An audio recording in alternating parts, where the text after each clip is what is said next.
Hi, it's Stuart Sutton at System 7 Coaching. Hope you're having a great day. We're going to talk about farming. This course is about farming. It may sound old-fashioned to some of you, but I'm not going to encourage you to get out and go knock doors. Now, I did right here in the heat of Texas. That sun bearing down on me in a three-piece suit in the summer, I knocked on doors in my farm. Was it the best way to generate business? Well, at the time it was, because it was the early 80s. Now, probably not. So we're going to talk to you about some ways that you can farm, build an income stream that's dependable. All right? A good farm is a dependable source of listings and buyers, and obviously resulting income. So if you know, because of your efforts, that you're going to generate a certain amount of income from your farm every year, it's a dependable source of income, you guys. Consumers absolutely love experts in their area. I mean, how many times have you ever gotten the question when you were on a listing appointment, well, how many homes have you sold in my neighborhood? How well do you know my neighborhood? Do you know what's going on in the neighborhood? People like experts in their neighborhood. So someone who farms an area and can back up their claim to expertise is, well, the number one possibility of getting a listing when you're in competition is the expert. Okay, so it positions you to compete and defeat anyone who's not a specialist and those who claim to be specialists. You know those people in your office or other offices say, well, I farm that area, I farm that area, and they get a couple listings a year out of it. That's not farming. We're going to go over what really farming is and what you can do to generate leads and do strong business out of your farm. And by the way, referral business comes at a higher level for an expert. So if you're an expert in a geographic area, the referrals within that geographic area will come to you at a higher rate. Now, how do you choose a farm? Well, we're going to talk about a lot of ratios, but these are important. How many homes are in your farm versus how many homes go on the market? What's the number of sales in your farm? What's the success of the homes that go on the market? What's the average list price, average days in the market? How hot is the area? And then, bottom dollar for you is probably the bottom dollar. How many commission dollars are coming out of an area? So we're going to talk about these. You've got to pay attention to all of these. Don't just go in and say, hey, I'm going to work this area because it has such beautiful homes and I want to live there someday. Or, hey, I know my area so well. I know parents and the kids at the school, and I'm going to farm it.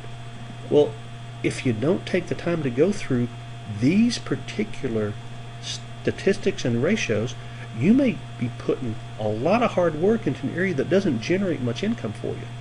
Let's find out and make sure you are.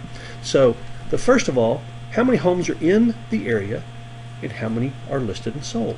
So if there's 600 homes in a farm and there were 60 listings that sold, then that's a 10% turnover rate. Okay, if another area has 600 homes and 90 listings sold, you've got a 15% turnover rate. Which one's better? Well, obviously, more homes sold, assuming similar price ranges, the better. So you've got the same expense to meld at 600 homes, but one area is generating 50% more income. This is an important statistic to pay attention to. The next one is, what is just the absolute number of sales? There's got to be enough so that you can get your share and generate an income.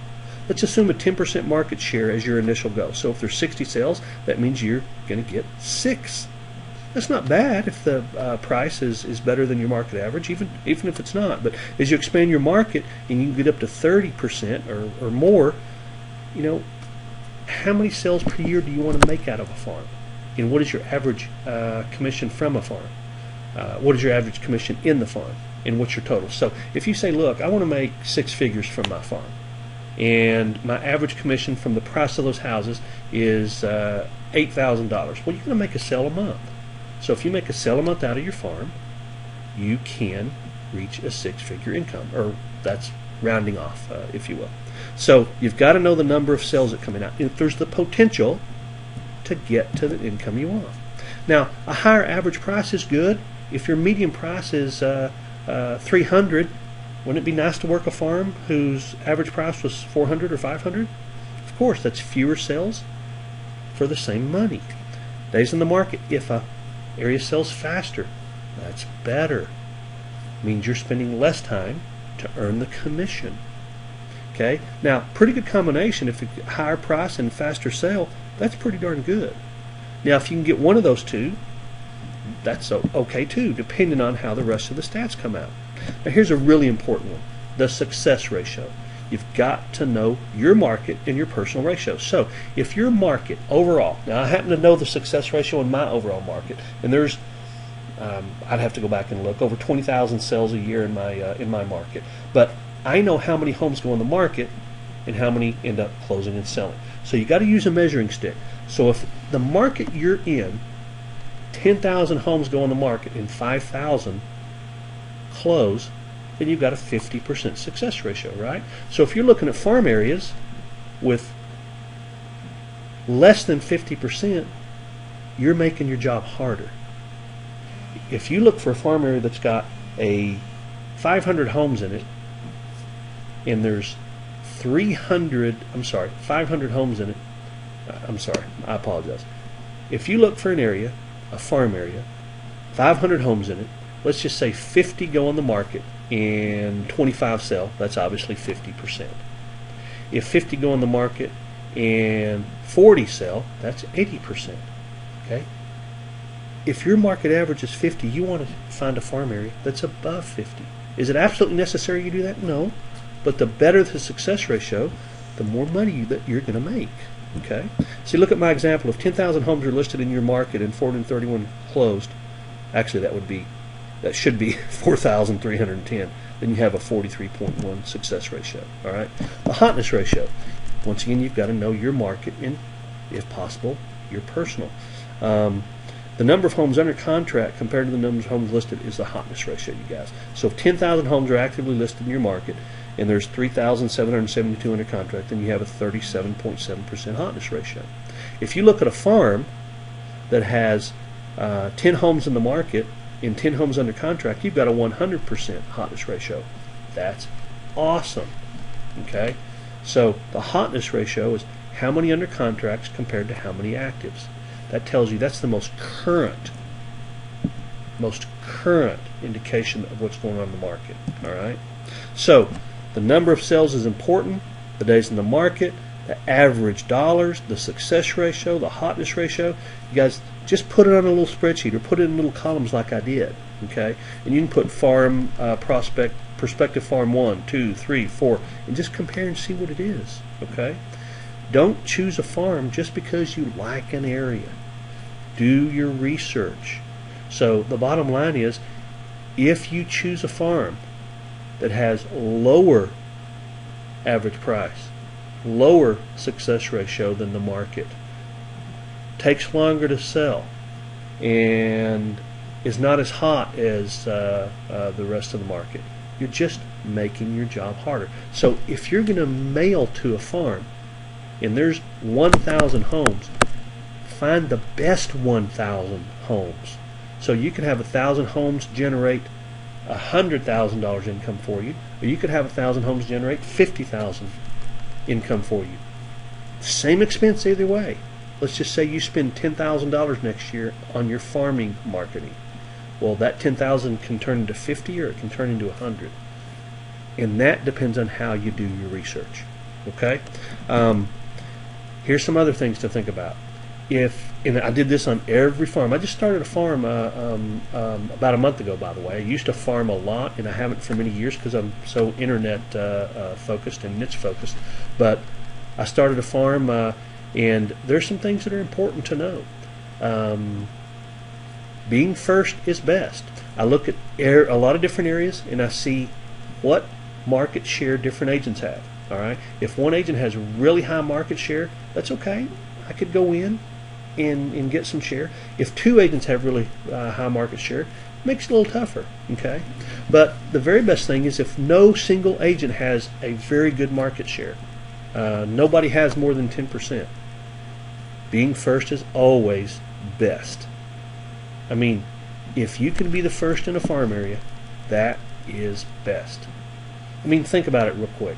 Red Bull, is it the absolute most wonderful tasting, incredibly delicious energy drink on the market? Well, the people I ask say no. But it's by far the best selling. Why? Because it was first. So if you're the first farmer in an area, you're going to be the most well known. So if you're not first, be different.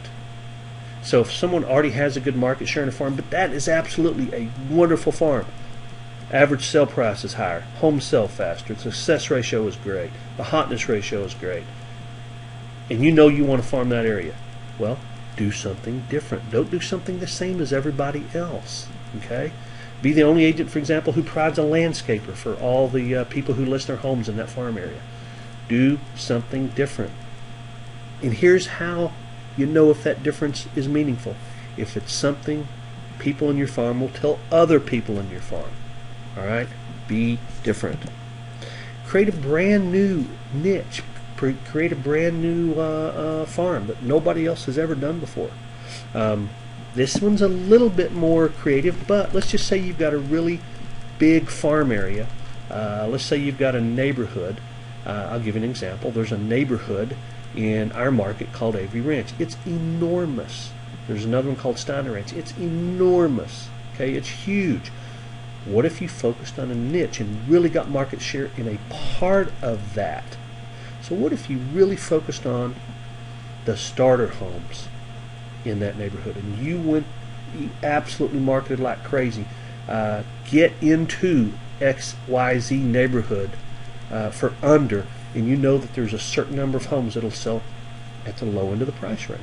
So you could create a brand new niche. You could get your foot in the door in a farm by doing something that nobody else is doing, becoming the absolute expert in an area of that farm. I hope that makes sense, because creating a niche can be very, very effective. Okay, so summary, you guys, you got to know your numbers, you got to know your ratios, you got to know the stats before you choose.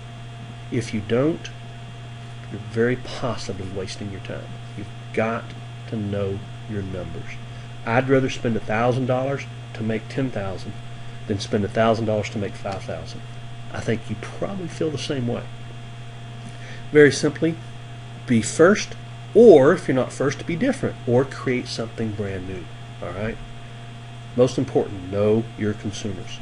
We'll talk in another session about how to get to know what those consumers in the market that you're working in that farm want and need from you.